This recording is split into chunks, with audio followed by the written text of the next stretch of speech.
विराट कोहली और अनुष्का है। विराज बैठ प्रसन्न हो। जी अभी ठीक। हाँ नहीं, ठीक ही रहना चाहिए। हम आपको अपने प्रभु का विधान बताते हैं थोड़ा सा। जब प्रभु किसी पर कृपा करते हैं, ये वैभव मिलना कृपा नहीं है, ये पुण्य है।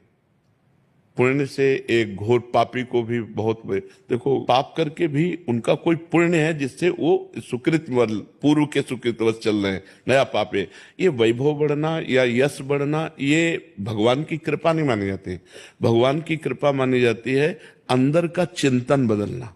बिना प्रतिकूलता के संसार का राग नष्ट नहीं होता। किसी को भी वैराग्य होता है तो संसार की प्रतिकूलता देखकर वैराग्य होता है। सब कुछ हमारे अनुकूल है तो हम आनंदित होकर उसका भोग करते हैं। जब हमारे ऊपर प्रतिकूलता आती है तब ठेस पहुंचती है कि इतना झूठा संसार, तो अंदर से भगवान रास्ता देते हैं। ये सही है।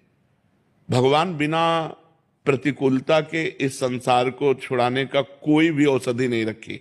आज तक जितने बड़े महापुरुष हुए हैं, जिनका जीवन बदला है, उनको प्रतिकूलता का दर्शन करके बदला है।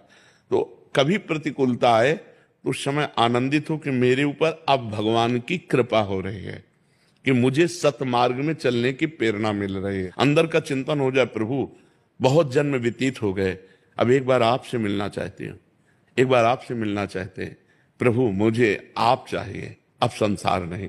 तो बात बन जाएगी, तो बात बन जाएगी। बाबा, क्या नाम जप से हो जाएगा? पूरा।